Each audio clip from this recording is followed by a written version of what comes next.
Shadeen, I'm currently feeling resentment towards my boyfriend. I'm working, studying full-time, in the process of getting a mortgage, and I feel like I'm doing so much, and I feel like he doesn't do as much, but I know he works really hard. I just can't help feeling bitter. I think it comes from my upbringing. My dad was like this with my mum, even though she worked full-time and did all the housework. How do I put it to the back of my mind and get back to loving him the way that I want? You don't. You don't, right? That there is something that you want that isn't happening. And you're already overcompensating, which is leading to the resentment. And the challenge with resentment is not that, oh, you're doing something wrong. Resentment really arises out of us not advocating for our own needs and desires, right? That we don't start feeling resentment until we let something that isn't okay go on for too long. And so if she were to continue that, then this will continue and the resentment will grow. And we don't really get to walk our relationship back.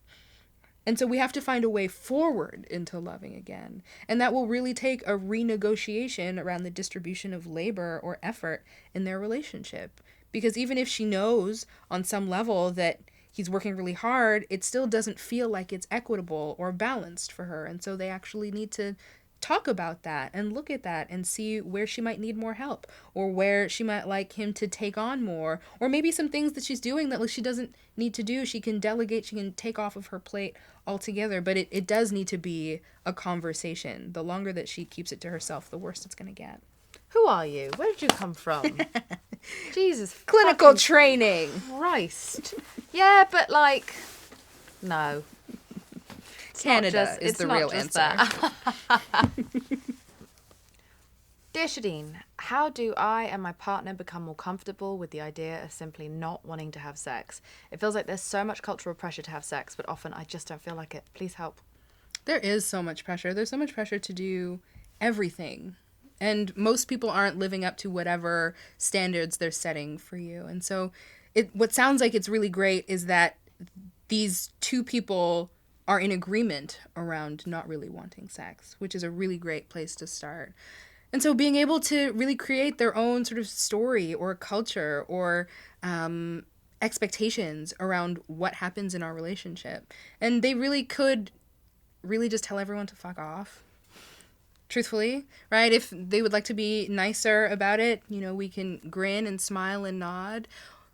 But also it might be really important to start to curate the messages that you get, right? So joining more communities where folks think and feel more similarly to you, where folks aren't putting sex on a relational pedestal for how many times you're supposed to be having it or how much you're supposed to want it, but really surrounding themselves with people and messages that really affirm that we get to choose what feels good and right. And so if however much or little I'm having sex now works for me, then that's great. So weird, this like cultural policing as to like the judgment of how much you must love each other based on how much sex you have. And it creates so much shame, and which is not sexy. Shame is the least sexy feeling we can have, followed by stress, right? Hunger is not one that you need during sex. Loneliness doesn't make for great sex. No. Depression can make sex really difficult. And some people do like shame. Some people within maybe the more fetish. I would argue it's humiliation, right? Shame drops us into a place where we don't feel deserving. We don't feel worthy of the connections that we're in, right? Whereas humiliation, right, might be closer to something like embarrassment, like, oh, look at me, I'm whatever, right? That's as you can tell, I don't get embarrassed very often, so I can't pretend it very well. No, I think that's great. Oh, look at me. Okay, dear Shadeen, I've been with my husband for 8 years, but I still miss the sex I used to have with my ex-boyfriend. I haven't seen him for 9 years, but I still think about him. I was with my ex for 5 years, and he was my high school boyfriend. I love my husband, but don't enjoy sex with him. Part of the fantasy of this ex-person might be because they are not enjoying the sex they're having now. And so what was so enjoyable about sex with their ex? What was happening then? What were they doing? What was it about the ex, right? Maybe it was physical features. Maybe it was context of their relationship. Maybe just chemistry. Right, that there's so many pieces of it that can really influence, right, sort of why we might sort of cast something in bronze and be like, ooh, like that was great sex. And maybe that was just like purely just like great sex as is, and your current partner isn't the same in one way or another. But how are you talking about how you can improve the sex between you and your partner?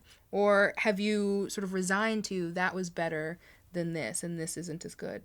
Because when we have that, when we have these stories around, you know, that was great and this isn't good, that we stop trying. Yeah. And we stop looking for the things that work, and we stop pursuing the conversations and the work that it might take to increase our chemistry. I think people think that like things like chemistry and compatibility are just like as is, right? Either you have chemistry or you don't, right? Anyone who's taken a science class, like you can create reactions. There are things that you can do, titrations and alterations you can make to create a reaction, but you have to be willing to experiment and test it. Especially if you've been with your husband for 8 years, there's time to have that conversation.